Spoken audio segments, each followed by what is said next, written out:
വണ്ടി വീട്ടിലേക്ക് ഇറക്കിയിട്ടൊരു ക്യാരറ്റ് കൊണ്ട് ഇങ്ങനെ വാതക്കി ഇങ്ങനെ കറക്കി ഇങ്ങനെ വരുമ്പോ ഞാൻ കാണുന്നത് പപ്പയുടെ മുഖ. പപ്പ ഇങ്ങനെ എന്റെ മുഖത്തേക്ക് ഇങ്ങനെ ക്യാരറ്റ് എന്ന് പറയുമല്ല ഒറ്റ അടി.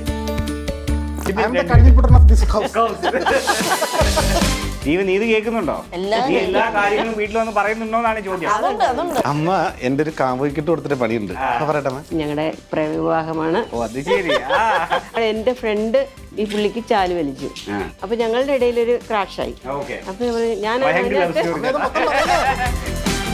അമ്മ ഒന്ന് നോക്കുമ്പോ ഇവിടെ ഞാൻ തല്ലി ഇവള് താഴെ കിടക്കുക. അമ്മ നോക്കുമ്പോ ഈ സാധനം എടുത്ത് അതെടുത്തിട്ട് എന്റെ പുറത്തോട്ട് ഒറ്റ അടി. എന്നിട്ട് ഞാൻ ഇപ്പൊ വീണു. ഞാൻ വീണപ്പോ അമ്മ പറയാം ഞാൻ എന്റെ പിള്ളേരെ കൊന്നേ.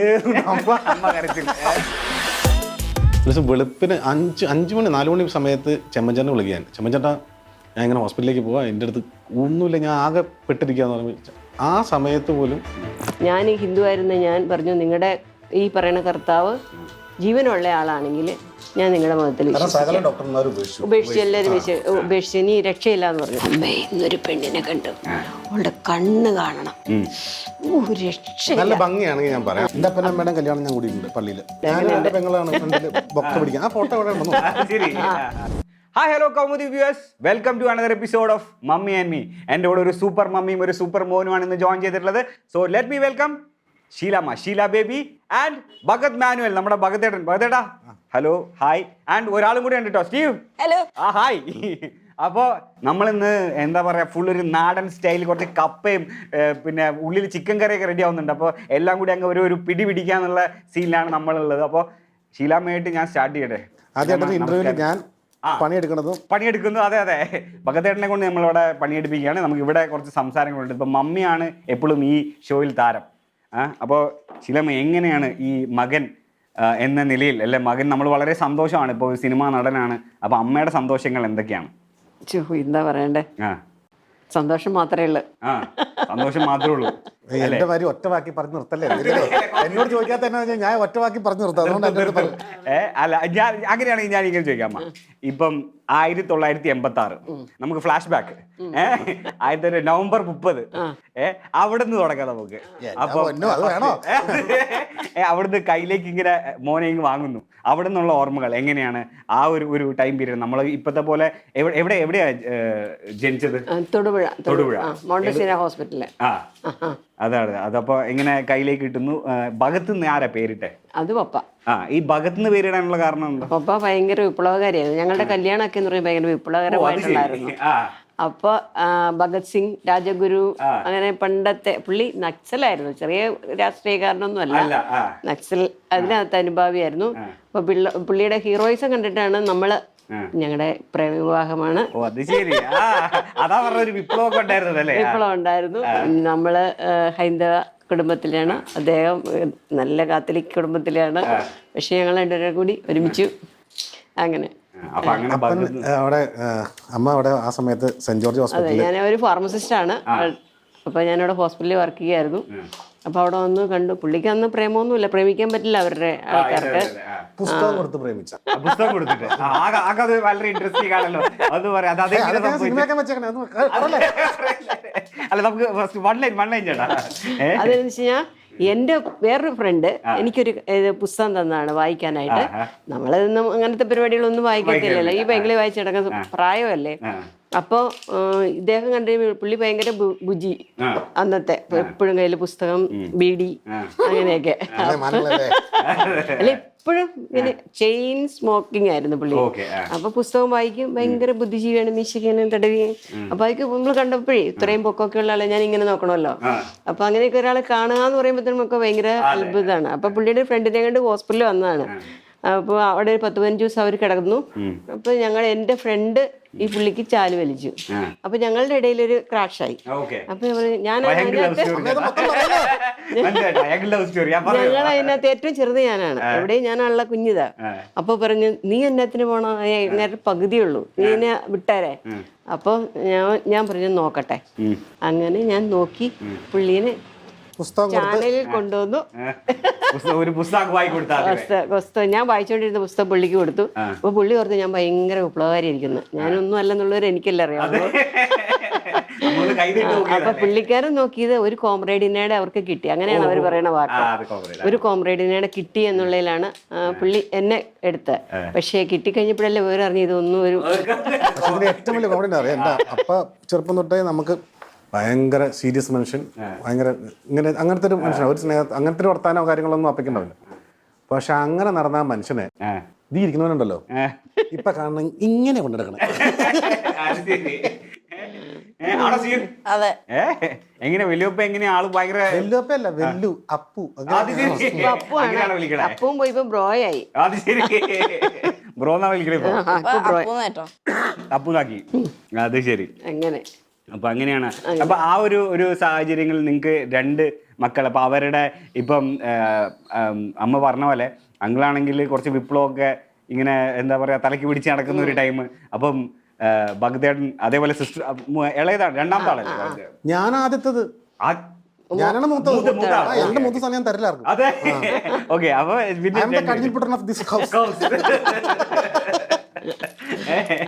ശരിയാ. അപ്പൊ ഇവരെങ്ങനെയാണ് ഇവരുടെ പഠിത്തവും കാര്യങ്ങളൊക്കെ എങ്ങനെയാ? അല്ല, പുള്ളിക്ക് ജോലി ഉണ്ടെന്നും ജോലി ചെയ്തിട്ടുള്ള വിപ്ലവമൊക്കെ ഉള്ളൂ. ഞങ്ങളുടെ കാര്യങ്ങളെല്ലാം കൃത്യമായിട്ട് നോക്കും. അപ്പം അങ്ങനെ പഠിത്തത്തിന്റെ കാര്യത്തിലാണെങ്കിലും ഇവരുടെ കാര്യങ്ങളെല്ലാം ഞാനാ നോക്കുന്നത്. അപ്പേക്ക് സമയമില്ല, ജോലിയും കഴിഞ്ഞ് ബാക്കി സമയം മുഴുവൻ അവരുടെ കൂടെ പോകണം. അങ്ങനെ അപ്പ ഭയങ്കര സ്നേഹത്തോടെ ഭഗത് സീഡ്സ് കോർപ്പറേഷൻ ഒരു കടയെ കിട്ടും. അത് ശരി. ആദ്യം 8 നില പൊട്ടി. നമുക്ക് ക്യാപിറ്റൽ അങ്ങനെ ഇല്ലല്ലോ, നമ്മുടെ അവസ്ഥ അങ്ങനെയല്ലേ.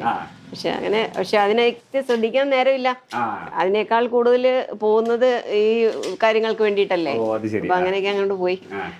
പിന്നെ എന്താ പറയാ, ആ ഒരു ടൈമിൽ തന്നെ സ്വന്തമായിട്ട് ഒരു വീട് വെക്കുക എന്നുള്ളത് വളരെ പപ്പയുടെ ഒരു വലിയ ആഗ്രഹമായിരുന്നു.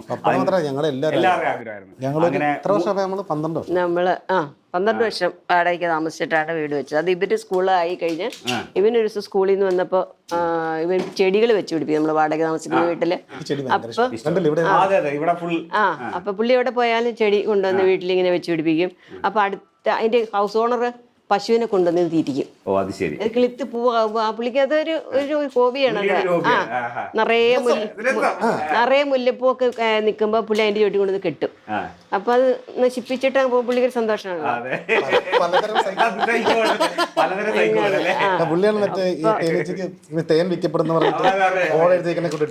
അപ്പൊ പറയും, അപ്പൊ ഞങ്ങൾക്ക് സ്വന്തമായിട്ടൊരു വീട് വേണം, ഇങ്ങനെ ഞങ്ങൾക്ക് ചെടി വെക്കാൻ വേണ്ടി, അല്ലാണ്ട് താമസിക്കാനല്ല, ചെടി വെക്കാൻ വീട് വേണം. അപ്പൊ ഞങ്ങള് അന്നേരത്തിന് ഞങ്ങൾ തിരിച്ച് പ്രേയറിലേക്ക് വന്നു. നമ്മള് കരിസ്മാറ്റിക്കുമായിട്ട് ബന്ധപ്പെട്ട് പ്രേയറിലേക്ക് വന്നു. അതിന് മുമ്പ് വേറൊരു കാര്യം എങ്ങനെയുണ്ട്, പപ്പ ഒരു 6 മാസം തളർന്ന് കിടന്നു. മോൾക്ക് 1.5 വയസ്സുള്ളപ്പോ. അപ്പൊ മോള് ഇതിനായിട്ട് 3.5 വയസ്സിന്റെ വ്യത്യാസമുണ്ട്. മോൾക്ക് 1.5 വയസ്സുള്ളപ്പോ പപ്പ തളർന്നു കിടന്ന സമയത്ത് ഭയങ്കര പ്രാർത്ഥനയായി. പപ്പയുടെ പപ്പ ഭയങ്കര പ്രാർത്ഥനക്കാരനായിരുന്നു. അപ്പോൾ പുള്ളിയുടെ പ്രേയറിൽ പുള്ളിക്കാരൻ തിരിച്ചു വന്നു. പിന്നെ ഞാൻ ഹിന്ദു ആയിരുന്ന ഞാൻ പറഞ്ഞു, നിങ്ങളുടെ ഈ പറയുന്ന കർത്താവ് ജീവനുള്ള ആളാണെങ്കിൽ ഞാൻ നിങ്ങളുടെ മതത്തിൽ ഉപേക്ഷിച്ചു, എല്ലാവരും ഉപേക്ഷിച്ചു, ഇനി രക്ഷയില്ല എന്ന് പറഞ്ഞു. അപ്പൊ ഇവരുടെ പ്രാർത്ഥന കേൾക്കുമ്പോൾ നമുക്കും ഒരു വിശ്വാസം തോന്നുന്നുണ്ടെങ്കിലും അതിൽ വിശ്വസിക്കാൻ ഒരു മടി. നിങ്ങളുടെ കർത്താവ് ഇങ്ങനെ ജീവനുള്ള ആളാണെങ്കിൽ ഞാൻ നിങ്ങളെ വിശ്വസിക്കുക. അങ്ങനെ വന്നതാണ് ഞാൻ. പക്ഷേ 14 ദിവസം കൊണ്ട് അദ്ദേഹം എഴുന്നേറ്റ് നടന്നു. എന്റെ ഈ പ്രഖ്യാപനം കഴിഞ്ഞിട്ട്. പ്രാർത്ഥിച്ചില്ല, ഞാൻ ഇങ്ങനെ പറഞ്ഞിട്ട് ഞാൻ എന്റെ വഴിക്ക് പോയി. പക്ഷെ പുള്ളിക്കാരൻ പ്രാർത്ഥിക്കുന്നുണ്ടായിരുന്നു, പുള്ളിയുടെ ഗ്രൂപ്പിലുള്ളവർ പ്രാർത്ഥിക്കുന്നുണ്ടായിരുന്നു. അങ്ങനെ തിരിച്ച് എഴുന്നേറ്റു. അപ്പൊ പിന്നെ പ്രേയറിലേക്കായല്ലോ, അങ്ങനെ ഒരു ഗ്രൂപ്പിലേക്കായി ഞങ്ങള്. കല്യാണം ഞാൻ കൂടിയിട്ടുണ്ട് പള്ളിയില്. അത് കുട്ടികള് പള്ളിയിൽ വെച്ച് കെട്ടി. അങ്ങനെയുണ്ട്. അങ്ങനെ പിന്നെ പള്ളി വെച്ച് കെട്ടി. കാരണം നമ്മള് ഇതിലേക്ക് വന്നു കഴിഞ്ഞാൽ പിന്നെ ആ ഒരു രീതിയിൽ പോണല്ലോ, അതിന് വേണ്ടിയിട്ട്. പിന്നെ ഇവന്മാരെ പള്ളിയില് മമ്മദിസ മുക്കി ആദ്യ കുർബാന സ്വീകരിപ്പിച്ചു. അങ്ങനെ ആ രീതിയിലേക്കായി ഞങ്ങള്. ഞങ്ങളുടെ കുടുംബത്തിലെ ഏറ്റവും വലിയ പ്രാർത്ഥനക്കാരിയാണ്. ഒരു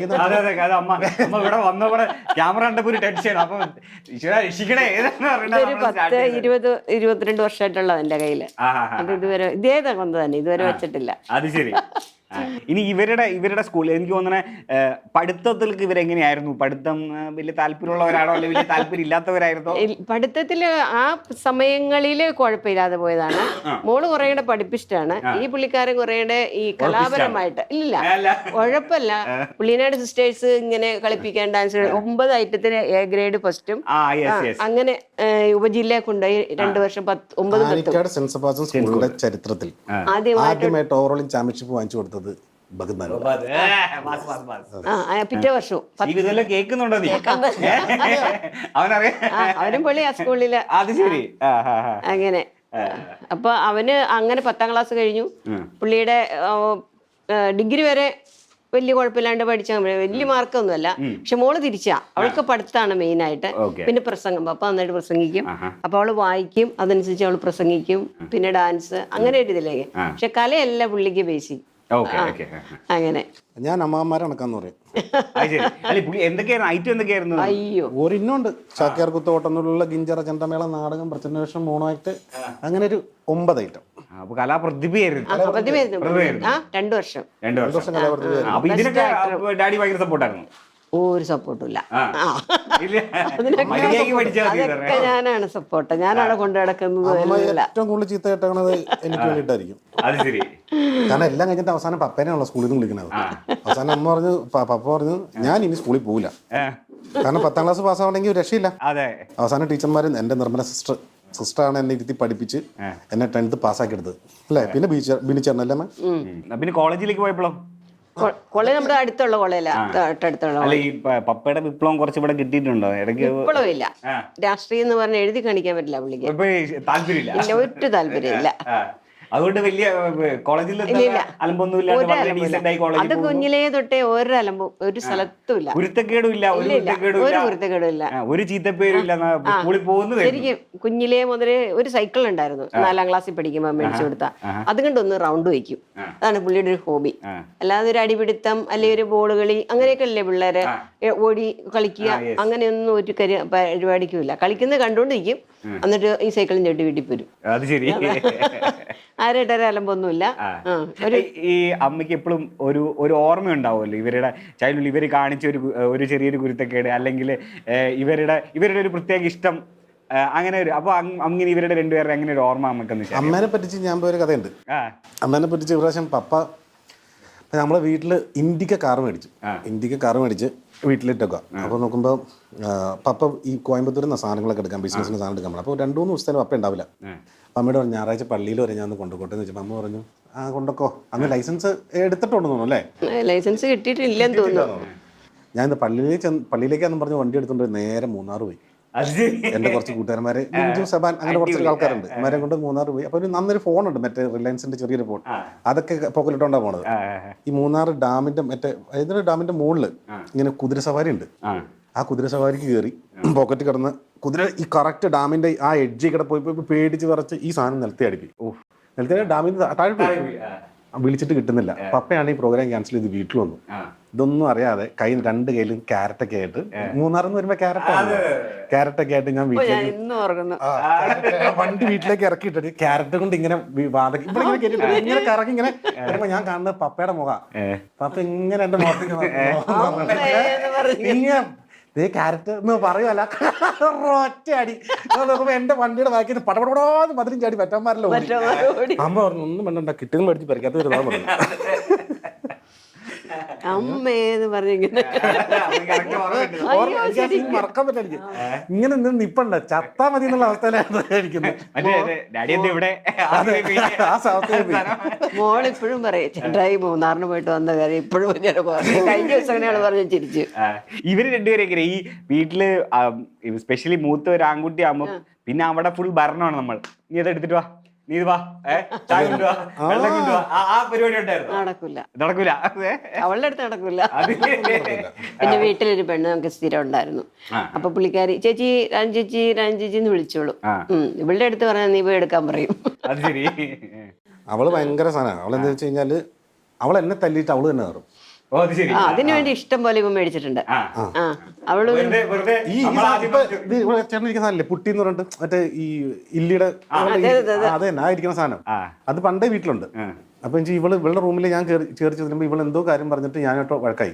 എന്നിട്ട് ഇവളെ ഞാൻ തല്ലിന്ന് പറഞ്ഞിട്ട് ഇവള് തന്നെത്താനെ ബെഡിലേക്ക് മറിഞ്ഞു വീണിട്ട് അമ്മ ഒന്ന് നോക്കുമ്പോൾ ഇവളെ ഞാൻ തല്ലി ഇവള് താഴെ കിടക്കുക. അമ്മ നോക്കുമ്പോൾ ഈ സാധനം അതെടുത്തിട്ട് എന്റെ പുറത്തും ഒറ്റ അടി. എന്നിട്ട് ഞാൻ ഇപ്പൊ വീണു. ഞാൻ വീണപ്പോ അമ്മ പറയാം ഞാൻ എന്റെ പിള്ളേരെ കൊന്നേ. അമ്മ കരച്ചില്ല. കുരുത്തക്കേടുണ്ട്. ഒരു ദിവസം അവള് ഇവര് കളിച്ചതാണ്. എന്നിട്ട് ഇവനെ മറിച്ചിട്ടു. എന്നിട്ട് പറഞ്ഞു ഇവൻ പറഞ്ഞു അവളോട് കൊച്ചി തലവണ വെച്ച് ചേട്ടയുടെ മുഖത്ത് ഞെക്കി പിടിക്കുക, എന്നിട്ട് മുഖത്ത് കയറിയിരിക്കുക, എന്നിട്ട് തലവണ വെച്ച് ഞെക്കി പിടിക്കുക, ഞാൻ കാലും കയറ്റി അടിക്കും, കൊച്ചി വിളിച്ച് പറയരുത്, അമ്മയോട് വിളിച്ച് പറയാന്ന് പറഞ്ഞു. അപ്പൊ എന്തോ എനിക്കൊരു എന്ത് പന്തികേട് തോന്നി. ഞാൻ ഓടി ചെന്നപ്പോ ഇവള് നല്ല തടിച്ചിയാണ്, നല്ല വണ്ണമൊക്കെ ഉണ്ട്. അവള് വട്ടം കയറിയിരിക്കുന്നു. എന്നിട്ട് ഇങ്ങനെ ഇങ്ങനെ മുഖത്ത് തലവണ വെച്ചിട്ട് കിടക്കും. ഇവന്റെ കാലിങ്ങനെ ഇട്ട് കാണിക്കുന്നുണ്ട്. പക്ഷെ വിളിച്ച് പറയുന്നതാണല്ലോ കൊച്ചിനോട് പറഞ്ഞേക്കുന്നത്. ഒരു മിനിറ്റ് തെറ്റിയിരുന്നെങ്കിൽ ഇനി പറയാനാളുണ്ടാവില്ല. അങ്ങനത്തെ കുരുത്തക്കെട്ടുകളൊക്കെ പിടിച്ചിട്ട് പിന്നെ അടി കൊടുക്കും. ഞാൻ അടി കൊടുത്താൽ അവൾക്കിട്ട് അടിച്ച് ഇവൻ പിടിക്കും. അയ്യോ കൊച്ചിന് തല്ലല്ലേ പറയാം. ഭയങ്കര പാമ്പറിങ് ആയിരുന്നു കുഞ്ഞിലേ തൊട്ടത്. ഈ ഇത്രയും വയസ്സിന്റെ വ്യത്യാസമുണ്ട്. പിന്നെ ഇവരുടെ ഇടയ്ക്ക് ഒരാൾ മരിച്ചുപോയി ഞങ്ങൾക്ക്, ഒരു ആൺകുട്ടി. അപ്പൊ അവളോട് ഭയങ്കര ഒരു സ്നേഹമാണ് എല്ലാവർക്കും. അപ്പൊ അവളെ കൊച്ചിന് അപ്പൊ ഞാൻ ആദ്യം ഇവന്റെ ഒറ്റ അടി കൊടുക്കും. ഇവൻ കൈ എടുക്കൂലോ, അന്നേരം വേണം അവക്കെട്ട് അടിക്കണമെങ്കിൽ. അങ്ങനെ അപ്പൊ അവക്കെട്ടും കൊടുക്കും. അങ്ങനെ രണ്ടുപേർക്കിട്ടും ഒരേപോലെ അടി കൊടുക്കും. അതാണ് എന്റെ ശൈലി. ഈ അത് കഴിഞ്ഞ് ഈ കോളേജിലൊക്കെ പോകാൻ തുടങ്ങിയപ്പോൾ ഈ സിനിമ എന്നുള്ളൊരു മോഹം എപ്പോഴും ഉള്ളിൽ കയറിയ പോലും. അയ്യോ, അത് ഞാൻ അവിടെ UK പോയ സമയത്ത് ഇവരാരും അറിയാണ്ടുള്ള പരിപാടിയായിരുന്നു. അങ്ങനെ ഞങ്ങൾ ചിന്തിച്ചിട്ടേ ഇല്ല. ഞങ്ങളുടെ വീട്ടിൽ അങ്ങനെ ഒരു ചർച്ചയോ ഞങ്ങൾ ആരും അതിനെ കുറിച്ച് ചിന്തിച്ചിട്ടില്ല. നമ്മുടെ വീട്ടിലാരും സിനിമാ നടന്മാരില്ല, അങ്ങനെയൊന്നുമില്ല. ഈ പുള്ളി പഠിക്കാൻ പോണെന്ന് പറഞ്ഞു. നമ്മള് UK പോകാനുള്ള എല്ലാ സംവിധാനങ്ങളും ചെയ്തു. ആ സമയത്താണ് കൂട്ടുകാരന് വേണ്ടിയിട്ട് എറണാകുളത്തിന് പോയതാ. ഓ അത് ശരി. എല്ലാം അങ്ങോട്ട് പോകാനുള്ള പേപ്പറെല്ലാം ശരിയായിരിക്കുന്ന സമയത്ത് സത്യാവസ്ഥ ഇവർക്ക് അറിയില്ല. ഇവൻ പറഞ്ഞ കൂട്ടുകാരന് വേണ്ടിയിട്ടാണ്, ഇതിന് വേണ്ടിയിട്ടാണെന്ന് നമുക്കറിയില്ല. അതെ അതെ അതെ, നമ്മൾ ഓഡിഷന് പോയതാ നമ്മൾ പറഞ്ഞില്ല, കിട്ടിയിട്ട് പറയാതെ വിചാരിച്ചല്ലേട്ടാ. അയ്യോ, അത് ഭയങ്കര സംഭവമായി. ഇങ്ങനെ നിൽക്കണം അപ്പൻ വെടിവെച്ചു. അല്ല, അത് ഈ UK പോയ ആളിങ്ങനെ തിരിച്ചു വന്നത്. അത് വിനീത് ശ്രീനിവാസൻ ഒന്ന് പോയിട്ട് വരട്ടെ ആന്റി, ഇവന് ഇത് ബിഗ് സ്ക്രീനിൽ ഇത് കാണണം എന്നുള്ള ഇത് നിർബന്ധം വന്നു, പടം കാണണമെന്ന്. അങ്ങനെയാണ് തീർത്തു പോകുന്നത്. അതിന് മുമ്പ് ഇത് ഞാനൊന്ന് ഒരു പ്രാവശ്യം കാണട്ടെ സിനിമ. അപ്പൊ ഒരാഗ്രഹമുള്ളത് റിട്ടേൺ ടിക്കറ്റും എടുത്തിട്ട് വന്ന മനുഷ്യനാണ്. ഉറ്റ സാധനം എടുക്കാതെ ചുമ്മാ ഒരു ബാഗ്, ഒന്നും എടുത്തിട്ടില്ല, വെറുതെ പാസ്പോർട്ട് ഇടാൻ വേണ്ടി ഒരു ബാഗ്, അതുമായിട്ടാണ് അവൻ തിരിച്ചു വന്നത് സിനിമ കാണാൻ വേണ്ടിയിട്ട്. ബിഗ് സ്ക്രീനിൽ എന്റെ സ്വന്തം കാശുണ്ട്, എന്താണെങ്കിലും ആയിക്കോട്ടെ. ആ പോയ കാശ് ഇങ്ങോട്ട് തന്നെ കിട്ടും. അതിനെ കുറിച്ച് നമുക്ക് പിന്നെ സംസാരിക്കാം അല്ലേ. അങ്ങനെ അപ്പൊ അത് പോയി. പഠിത്തം പോയത് കൊണ്ടുള്ള സങ്കടം ഞങ്ങൾക്ക് എല്ലാവർക്കും ഉണ്ട് കേട്ടോ. പക്ഷെ ഇപ്പൊ അതുകൊണ്ട് കുഴപ്പമില്ലല്ലോ. എന്നാലും നമുക്ക് ഇപ്പോഴും പഠിത്തം വേണ്ടേ? അല്ല, പഠിത്തം ആണാകുമ്പോ ഇപ്പൊ ഭഗത് മാനുവൽ എന്ന് പറഞ്ഞിട്ടുണ്ടെങ്കിൽ ഇവിടെ കേരളത്തിലെ എല്ലാവർക്കും അറിയാം അല്ലേ. പക്ഷെ വേറെ കാര്യമാണ്, നമുക്ക് ഈ പഠനം എന്നുള്ള സാധനം അതൊരു വലിയ സ്ട്രോങ് ആണ്. നമുക്ക് സ്റ്റീവൻ, നീ കേൾക്കുന്നുണ്ടല്ലോ ഇതൊക്കെ അല്ലേ? അത് ഇടയ്ക്ക് നമ്മൾ അവിടെ ഓർമ്മിപ്പിക്കണം അല്ലേ. പുള്ളി അത് പറഞ്ഞിട്ടുണ്ട്. എനിക്ക് പരിപാടി ഉണ്ടപ്പോ. അല്ല, ഇപ്പൊ ആക്ടിങ് പരിപാടികളൊക്കെ പുള്ളി ബെസ്റ്റ് ആക്ടറാണ്. പുള്ളി സ്കൂളില് നമ്മളൊരു ദിവസം സ്കൂളിൽ പോയിട്ടുണ്ടായിരുന്നു എന്റെ. അപ്പൊ അവിടെ ചെന്നപ്പോ ഇവന്റെ ഡ്രാമ കാണാൻ വേണ്ടിട്ടാ പോയെ. അവിടെ ചെന്ന് കഴിഞ്ഞപ്പോ ഞാൻ ഞെട്ടിപ്പോയി. സത്യം ഞാൻ അജുകൊണ്ട് കൂടിയാ പോയെ. അയ്യോ, ഒരു 2 മണിക്കൂർ തട്ട കയറിയെന്ന് മച്ചാൻ ഡയലോഗ് പഠിച്ചെന്ന് പറയും. അത് എനിക്ക് പറ്റാതെ പോയി. ഇപ്പം എനിക്ക് പറ്റില്ല അത്രയും നേരം ഡയലോഗ് ഓർത്ത് വെച്ചിട്ട് പറയാൻ എന്നെ കുറിച്ച് സാധിക്കുമെന്ന് എനിക്ക് തോന്നുന്നില്ല. പക്ഷെ കളിയാണത് ചെയ്തു. അത് എൻ്റെ 2 മക്കളും ആ കാര്യത്തിൽ മിടുക്കന്മാരാ. പിന്നെ ഉറപ്പല്ലേ, എന്ത് ഇതിന് വേണ്ടിയിട്ടുള്ള കാര്യങ്ങളെല്ലാം മാക്സിമം സപ്പോർട്ട് ചെയ്യുന്നത്. പുള്ളി പൈലറ്റ് ആവണമെന്ന് പറഞ്ഞിട്ടാണ് പഠിക്കുന്നത്. ദൈവമേ, ആ സമയാവത്തേനും കൈ കാശുണ്ടായാൽ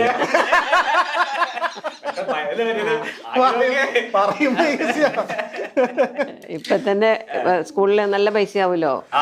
പൈലറ്റ് സ്കൂളിൽ എന്നൊക്കെ പറഞ്ഞാ കുഴപ്പമില്ല, നമുക്ക് അല്ലേ. പിന്നല്ല, നമ്മൾ വിചാരിച്ചാ കിട്ടാത്തതാണോ? അല്ല, അപ്പൊ ഈ നമ്മൾ പിന്നെയും ആക്ടിങ്ങിന്റെ കാര്യം പറഞ്ഞു. അപ്പൊ ഈ ഇപ്പൊ അമ്മ പറഞ്ഞ പോലെ നമ്മുടെ ഈ അമ്മയുടെ ഫാമിലി എത്ര, അമ്മയ്ക്ക് എത്ര സിസ്റ്റേഴ്സ്, ചേട്ടന്മാർ? ഞങ്ങള് 7 പേര്.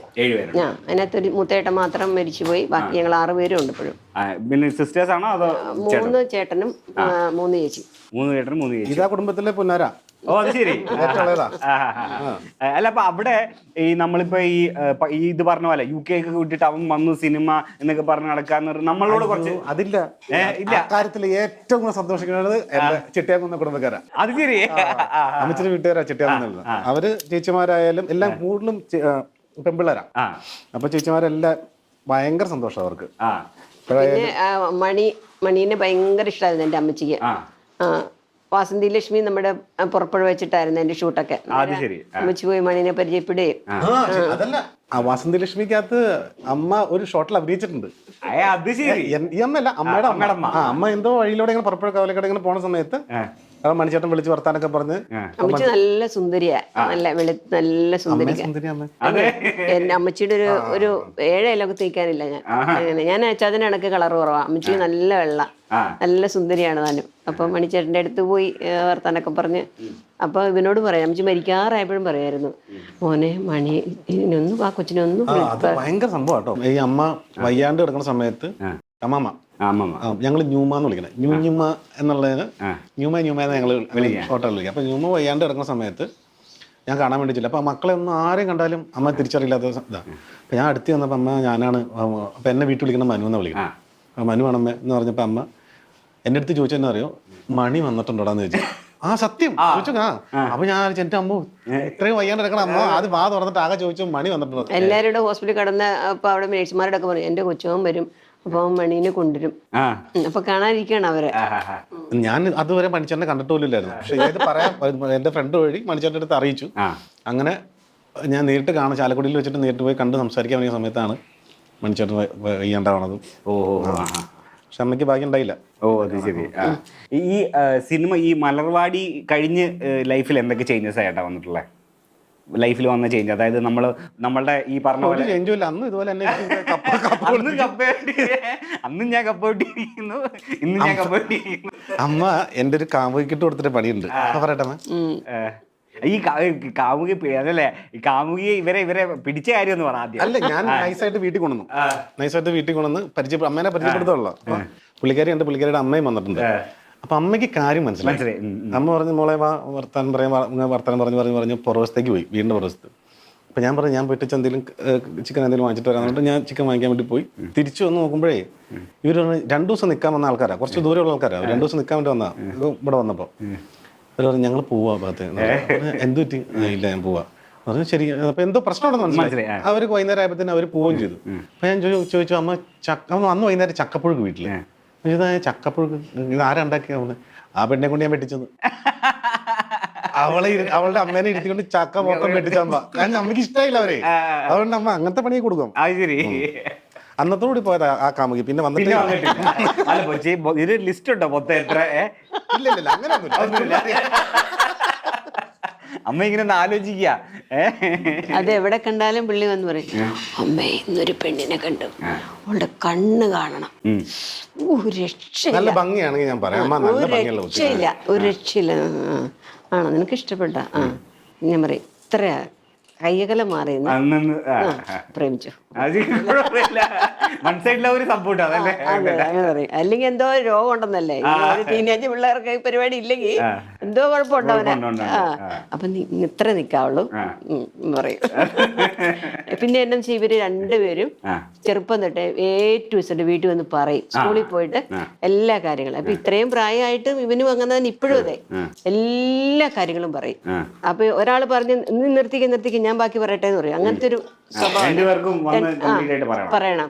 അപ്പൊ പപ്പ ഒരു ദിവസം വീട്ടിൽ നിന്നപ്പോ ഞങ്ങൾ ഇങ്ങനെ കാപ്പ് കൊടുത്തോണ്ടിരിക്കുമ്പോ ഇങ്ങനെ എല്ലാ കാര്യങ്ങളും പറഞ്ഞോണ്ടിരിക്കുക. അപ്പൊ നിനക്ക് ഇതെങ്ങനെ സഹായിക്കണമെന്ന് ചോദിച്ചെന്നോട്. ഇവന്മാരുടെ കഥകള്. പിന്നെ ഇവരുടെ ഫ്രണ്ട്സിന്റെ അവരുമായിട്ട് ഞാൻ കൂട്ടാണ്, അവരുടെ പാരന്റ്സുമായിട്ട് അവർക്ക് അമ്മമാരുമായിട്ട് ഞാൻ ഭയങ്കര കമ്പനിയാ. അപ്പൊ അവര് ഫാമിലി ആയിട്ടൊരു ബന്ധം വെക്കും. അപ്പൊ ഇവരെങ്ങോട്ടാ പോണേ എന്താ ചെയ്യണേ നമുക്ക് കറക്റ്റ് അറിയാൻ പറ്റില്ല. അറിയാം. അങ്ങനെ ഇപ്പോഴും അതെ, രണ്ടുപേരുടെ അതെ, നമുക്ക് ആ ഒരു ഫാമിലി ആയിട്ട് നമ്മളൊരു ബന്ധം വെക്കും. അങ്ങനെ സ്റ്റീവൻ നീ ഇത് കേൾക്കുന്നുണ്ടോ? എല്ലാ കാര്യങ്ങളും വീട്ടിൽ വന്ന് പറയുന്നുണ്ടോന്നാണ് ചോദ്യം. ഉണ്ട്. അപ്പൊ കുഴപ്പമില്ല. അത് പുള്ളിക്ക് ഞാൻ അങ്ങനെ തന്നെ ട്രെയിൻ ചെയ്യിപ്പിച്ചിട്ടുണ്ട്. അത് ശരി. അമ്മ ഈ കൂട്ടുകാരെന്ന് പറഞ്ഞ സാധനേ, എനിക്ക് ഇത്രയും കൂട്ടുകാർ ഉണ്ടായിട്ട് എന്റെ സത്യം പറഞ്ഞാൽ ഇപ്പൊ ഇരിക്കണ അമ്മ എനിക്ക് തിരിച്ചു തന്ന എന്റെ കൂട്ടുകാരാ. ഒരു 8 മാസം മുന്നേ അമ്മയ്ക്ക് വയ്യാണ്ടായി. വല്ല പെട്ടെന്ന് ഒരു അറ്റാക്കും ഒക്കെ കാണിച്ച് കാലിൻ്റെ കൂടെ ടൂറങ്ങ് പോയി. ഓ ശരി. എന്നിട്ട് ഞങ്ങൾ പുറകിട്ട് പിടിച്ചോണ്ട് വന്നാ ലിസിക്കാരും ഞങ്ങളോട് കൂടി. പക്ഷെ ആ സമയത്ത് എന്നാ പറയണേ, നമ്മുടെ ഇൻഡസ്ട്രിയിലുള്ള സകല കൂട്ടുകാരും കൂടെ നിന്ന്, പ്രത്യേകിച്ച് അതിന് വേണ്ടിയിട്ട് ഞങ്ങൾ എന്നാ പറയണേ, ഒരു നന്ദിയായിട്ട് തന്നെ ഞാൻ പറയാം. കാരണം വിനീതേട്ടനോടും നിവിനോടും പ്രത്യേകിച്ച് അജുവിനോടും അതുപോലെ തന്നെ ഉണ്ണി, നമ്മളെ പേരെടുത്ത് പറയേണ്ട കുറേ ആൾക്കാരുണ്ട് ശരിക്കും പറഞ്ഞാൽ. എല്ലാവരും ഞാൻ ചേട്ടാ എങ്ങനെ ഒരു പ്രശ്നത്തിലാണുള്ളത്. ഞാൻ ഒരു ദിവസം ഇവിടെ അമ്മ ഇങ്ങനെ പയ്യാണ്ട് കൂടെ വീണു രാത്രിയിൽ. ഇവിടുന്ന് എടുത്ത് ഞാൻ അങ്ങനെ പുറത്തേക്ക് ഇറങ്ങും. അപ്പോൾ നമ്മുടെ ഇപ്പോഴത്തെ ഒരു അവസ്ഥ അറിയാമല്ലോ, സിനിമ എന്ന് പറയുന്ന സാധനത്ത് വളരെ കുറഞ്ഞു നിൽക്കുന്ന ഒരു അവസ്ഥ. അപ്പോൾ അമ്മയാണെങ്കിൽ ഇൻഷുറൻസിൻ്റെ ആളായിരുന്നേ, ഇൻഷുറൻസ് എൻ്റെ ഏജന്റ് ആയിരുന്നു. അമ്മ സ്വന്തമായിട്ട് ഇൻഷുറൻസ് എടുത്തില്ല. അപ്പൊ അതിനെങ്ങനെയായിരിക്കും അതിന്റെ അവസ്ഥ എന്ന് ആലോചിച്ചു. 2 ഓപ്പറേഷൻ ബാക്കിയുള്ളവർ ഇവന്മാരെല്ലാം കൂടിയിട്ടാണ് ഈ പരിപാടി എല്ലാം ചെയ്തത്. ഒരു ദിവസം വെളുപ്പിന് 4 മണി സമയത്ത് ചെമ്മഞ്ചേട്ടനെ വിളിക്കാൻ, ചെമ്മഞ്ചേട്ടാ ഞാൻ ഇങ്ങനെ ഹോസ്പിറ്റലിലേക്ക് പോവാം, എൻ്റെ അടുത്ത് ഒന്നുമില്ല, ഞാൻ ആകെ പെട്ടിരിക്കുകയെന്ന് പറഞ്ഞു. ആ സമയത്ത് പോലും ആ വെളുപ്പിന് ആ നിമിഷ നേരം കൊണ്ട് എനിക്ക് വേണ്ട കാര്യങ്ങളെല്ലാം ചെയ്തു തന്ന് ഓരോ നിമിഷവും എൻ്റെ കൂട്ടത്തിൽ നമ്മൾ പറയില്ലേ, ഈ സിനിമയിലുള്ളവർ തമ്മിൽ ഈ ഒരു ആത്മബന്ധമില്ല എന്ന് പറയുന്നത് ഞാൻ ഒരിക്കലും യോജിക്കില്ല. എന്ന് ഇപ്പോൾ ഉള്ളവർ എല്ലാവരും പരസ്പരം ആത്മബന്ധമുള്ളവരാണ്. അത് ഒന്ന് പറയണം, അതുകൊണ്ടാണ് ഞാൻ പറഞ്ഞത്. മനസ്സിലായി. കണ്ടിന്യൂ. ഞാൻ എൻ്റെ വർക്ക് അവിടെ ഡോക്ടറെ കാണാൻ വേണ്ടിയിട്ടാണേലും ഞങ്ങൾ തൊടുപുഴ ഹോസ്പിറ്റലിൽ നിന്ന് ഇങ്ങോട്ട് എമർജൻസി ആയിട്ട് കൊണ്ടുപോയത്. അപ്പോൾ ഇവിടെ ടിനി ടോമ് അതുപോലെ തന്നെ കൈലേഷ് അവരുടെയൊക്കെ ബന്ധം വെച്ചിട്ടാണ് നമുക്ക് റോണി ഡോക്ടറെ കാണാൻ പറ്റിയത് പോലും. ഇവിടെ വന്നപ്പോൾ തന്നെ തിയേറ്ററിൽ കയറ്റി ചെയ്തേ. അങ്ങനെ ഒരു അവസ്ഥയായിരുന്നു. അവരൊക്കെ ഓർക്കാതിരിക്കാൻ സത്യം പറഞ്ഞാൽ 8 മാസം മുന്നേ സുമേഷ് ചേട്ടൻ ഇതുപോലെ ഒരു ദിവസം വിളിക്കുന്ന സമയം അല്ലേ ചേട്ടാ, സുമേഷ് ചേട്ടൻ വിളിക്കുമ്പോൾ ഞാൻ റെഡിയാ, ഓക്കെ ഞങ്ങൾ ഇന്റർവ്യൂവിന് റെഡിയാണെന്ന് പറഞ്ഞിരിക്കുമ്പോഴാണ് അമ്മയ്ക്ക് വയ്യാണ്ടാവണേ. അതിനുശേഷം 8 മാസം കൂടി ഓണത്തിനാണ്, ഓണത്തിന്റെ പിറ്റേ തലേ ദിവസം. ഓർക്കാൻ എളുപ്പമുണ്ട്. ഇവൻ വന്നു, ഞങ്ങൾക്ക് എല്ലാവർക്കും ഓണക്കോടി എടുത്തു തന്ന് ഇവര് തിരുവനന്തപുരത്തിന് പോയി. ഞങ്ങൾ വീട്ടിലേക്ക് പോയി. വീട്ടിൽ ചെന്ന് കയറിയത് എനിക്ക് ഓർമ്മയുള്ളൂ. അപ്പൊ അത് ഭയങ്കര തിരുവനന്തപുരത്ത് ഞാൻ തിരിച്ചു വന്നെങ്കിൽ ഞാനും എൻ്റെ ഫ്രണ്ട് റോണി എന്ന് പറഞ്ഞിട്ട് എടുത്തിട്ടുണ്ട്. അവനും കൂടെ കൂടിയിട്ട് എങ്ങനെ എത്തിയെന്ന് തമ്പുരാന് മാത്രമേ അറിയാവുള്ളൂ. അന്ന് അതിനുശേഷം ഇപ്പോഴാണ് അമ്മ സാരി കൊടുക്കുന്നത് അല്ലേ അമ്മ? അടിപൊളി. ഞാൻ അതുകൊണ്ട് അമ്മയടുത്ത് സാരി ഇതൊരു ഓർമ്മ കൂടെ അല്ലേ? ഇങ്ങനെ വയ്യാതെ തീരെ കുറഞ്ഞു പോയാലും 40 കിലോയൊക്കെ വന്നായിരുന്നു. അപ്പൊ പിന്നെ സാരിയൊക്കെ പഴയ സാരി 60 കിലോയിൽ നിന്ന് 40ലേക്ക് എന്താ 63 കിലോ ആയിട്ടാണ് ഹോസ്പിറ്റലിൽ കയറുന്നത്. അപ്പൊ എനിക്ക് പരുവത്തിലായി. ഇപ്പൊ 51 ഉണ്ട് കേട്ടോ. ഇതിപ്പോ എന്താ ദുരിതാശ്വാസ ക്യാമ്പിൽ വന്ന പോലെ തോന്നുന്നു. നമുക്ക് നമ്മുടെ ദാരിദ്ര്യം നമ്മളിപ്പോ ഇതിപ്പോ ഈ സിനിമ എന്ന് പറയുമ്പോ എല്ലാവരുടെയും ഒരു വിചാരമുണ്ട്. അതായത് ഭയങ്കര ഇപ്പോഴും ഭയങ്കര ലക്ഷറിയിലാണ്, അല്ലെങ്കിൽ അങ്ങനെയല്ല. നമുക്ക് നമ്മുടേതായ സ്ട്രഗിൾസ് ഉണ്ടെന്ന് ആൾക്കാർ അറിയണല്ലോ അല്ലേ? ലൈഫ് സ്റ്റൈൽ സെറ്റ് ചെയ്തിട്ടുണ്ട്. എനിക്ക് ഇപ്പൊ എത്ര എങ്ങോട്ട് പോയാലും ഇതിൽ മതി എന്നൊരു തീരുമാനത്തിലാണ്. അപ്പൊ അതുകൊണ്ട് ഇനി എന്തൊക്കെ വന്നാലും ശരി, എന്തൊക്കെ പോയാലും ശരി, നമുക്ക് ഈ സന്തോഷം എപ്പോഴും നിലനിൽക്കും. മരിച്ചു വീട്ടിൽ ചെന്നാലും കോമഡി പറയും. ഈ ഉമ്മ മരിച്ചു കിടന്നപ്പോ അവിടെ പൊട്ടിച്ചിരിയായിരുന്നു. എന്റെ അമ്മയുടെ അമ്മ മരിച്ചിറങ്ങുന്ന സമയത്ത് ഈ അമ്മ, എന്റെ ആങ്ങളക്ക് 4 പെമ്പിള്ളേരുണ്ട്. അവളുമാർ ഇവനെ കാണുമ്പോ തന്നെ എന്തെങ്കിലുമൊക്കെ പറഞ്ഞിങ്ങനെ, എന്നിട്ട് ഇവര് ഭയങ്കര ചിരി. അവിടെ മരിച്ചു കിടക്കാൻ എന്റെ അമ്മ. അമ്മയുടെ ആങ്ങള തന്നെയാണ് ആ ചിരി ആദ്യം പൊട്ടിച്ചത്. പിന്നെ മാമനുണ്ട്. അപ്പൊ നമ്മളിപ്പോ ഈ പറഞ്ഞു വന്ന പ്ലേ പീസ്, അപ്പൊ ഈ സിനിമ ഈ ഇടയ്ക്ക് ഒരു ബ്രേക്ക് ഒക്കെ വന്നല്ലോ, മീൻസ് ലൈക്ക് സിനിമ ഇല്ലാണ്ട് നമുക്ക് സമയങ്ങൾ ഉണ്ടായിട്ടുണ്ട്. അപ്പൊ ഈ ഒന്ന് നമുക്ക് എന്താ വെച്ചാൽ ഈ ആൾക്കാരുടെ ചോദ്യമാണ്, ഇവിടുന്ന് വീട്ടിൽ നിന്ന് പുറത്തിറങ്ങാൻ പറ്റത്തില്ല, പ്രിയ പടമൊന്നും ഇല്ലേ? വീട്ടുകാർക്ക് ശരിയാ, വീട്ടുകാർക്ക് ഇത് തന്നെയാണ്. അവന് പടമൊന്നുമില്ലേ, അവന് പടമൊന്നുമില്ലേ, കേട്ട് കേട്ട് കേട്ട് കേട്ട് കേട്ട് കേട്ട് ഞാനിപ്പോ ദേഷ്യം. അപ്പൊ ഞാൻ പറയാം, അവന്റെ നമ്പർ തരാം, നിങ്ങൾ തന്നെ ചോദിക്കും. കൊറേ ആയപ്പോഴേ. അല്ല ചേട്ടാ, ഇപ്പോഴും എനിക്ക് തോന്നണേ അതിൽ എനിക്കൊരു ഓപ്പർച്യൂണിറ്റി വേണം. ഞാനിപ്പം എത്ര പടങ്ങൾ ചെയ്തിട്ടുണ്ടെങ്കിൽ അല്ലേ, എന്താ പറയാ, അതിൽ ഒരു നാണം വിചാരിക്കാത്ത ഒരാളാണ് എനിക്ക് തോന്നണ ബാധ്യത. എവിടെ വന്നാലും എനിക്കൊരു ചാൻസ് വേണം അല്ലേ ചേട്ടാ? നമ്മൾ മറ്റേ മലയാള ടൈമിലല്ലേ ചേട്ടൻ അത് പറഞ്ഞേ അല്ലേ? ചേട്ടൻ പറഞ്ഞ് ഈ കഴിഞ്ഞ പടത്തിന് നമ്മുടെ ബല എന്ന് പറഞ്ഞ പടത്തിന്റെ പറഞ്ഞു അമ്മ കണ്ടില്ലായിരുന്നു വലയുടെ? അപ്പൊ എനിക്ക് തോന്നുന്നു ചേട്ടൻ പറഞ്ഞു തോന്നുന്നു അല്ലേ, ഒരു പരിപാടിയില്ല, എനിക്ക് ഒരു പരിപാടി തന്നേ പറ്റൂ, അത് നമ്മൾ ഒരു നാണം വിചാരിക്കേണ്ട കാര്യമില്ല. എന്തിനു നാണം വിചാരിക്കും? അതെ, ഞാൻ അങ്ങനെ ചോദിച്ചാൽ ഇവിടെ ഇതുപോലെ കപ്പ് വിളിക്കാം. ഇത് ചെറുപ്പം തൊട്ടേ എല്ലാം എന്റെ കൂടെ കൂടും, എല്ലാം ചെയ്യാനായിട്ട് കൂടും. പുള്ളി താല്പര്യമാണ്. ഞങ്ങളുടെ ഇടയിൽ ഒരാളുണ്ടായിരുന്നു. അപ്പൊ ആള് പോയി കഴിഞ്ഞപ്പോഴത്തേനും അമ്മയ്ക്ക് ശ്വാസം മുട്ട് വന്നു. അപ്പൊ ആ ശ്വാസം മുട്ട് വന്ന പിന്നെ അടുക്കള കയറാനൊക്കെ ബുദ്ധിമുട്ടോ വരും അമ്മയ്ക്ക്. അപ്പൊ ആ കൂട്ടത്തിൽ ഇങ്ങനെ കൂടി കൂടി കൂടി കൂടി നമ്മൾ കാര്യങ്ങളൊക്കെ അതുപോലെ ക്ലീനിങ് ഒക്കെ പുള്ളി കുഞ്ഞിലേ തൊട്ട് എല്ലാം ചെയ്യാൻ അടിപൊളിയായിട്ട് കുക്ക് ചെയ്യുന്നു ഞാൻ. നന്നായിട്ട് ചെയ്യും. പിന്നെ എന്തെങ്കിലും സംശയം എന്നെ വിളിച്ച് ചോദിക്കും. അത് UK നിന്നപ്പോഴും അതെ, ഇത് എന്നാ ചെയ്യണ്ടേ എന്നൊക്കെ ചോദിച്ച് അവിടെ പോലും കൂടെ ഉണ്ടാക്കുമായിരുന്നു. എല്ലാവരെയും മനസ്സിൽ കയറാൻ പറ്റുന്ന ഏറ്റവും നല്ല ഫുഡ്. അത് നമ്മളൊന്നും എക്സ്പെക്ട് ചെയ്യേണ്ട നല്ല ഭക്ഷണം ഉണ്ടാക്കി കൊടുത്ത് ഓക്കെയാ അമ്മമാരെ പറഞ്ഞു നോക്കി. കുറച്ച് കഴിയുമ്പോൾ അമ്മമാര് വിളിക്കും. പിന്നെ നമുക്ക് സ്വസ്ഥമായിട്ട് വർത്താനം പറയാൻ വേണ്ടിയിട്ടാണ്. Don't expect anything. ഞാൻ ഒന്നും എക്സ്പെക്ട് ചെയ്യാറില്ല. അവർ ഐസൊക്കെ ബ്രേക്ക് ചെയ്ത് അത് ബ്രേക്ക് ചെയ്തു. പിന്നെ ഇടയ്ക്ക് നമ്മുടെ അടുത്ത് വരും, നമ്മൾ ജില്ലയിൽ നിന്ന് സംസാരിക്കുന്നു, ഈക്കെന്റെ കളറാവുന്നു. അതേപോലെ വേറെ ഒരു കാര്യം കൊണ്ട് ഇതിനകത്തുണ്ട്. എൻ്റെ ഒരു ഇതാണ് കേട്ടോ, നമുക്ക് ഏറ്റവും ദേഷ്യമുള്ളവരെ വിളിച്ച് നിറച്ച് ഭക്ഷണം കൊടുക്കുക, അവർക്ക് ഇഷ്ടമുള്ളതൊക്കെ ഉണ്ടാക്കി കൊടുക്കുക.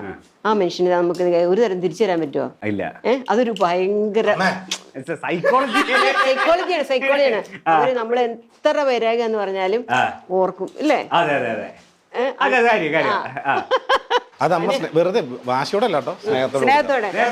അത് ഞാൻ ഇവരോടും പറയും, പിണക്കമുള്ള ആൾക്കാർ വീട്ടിൽ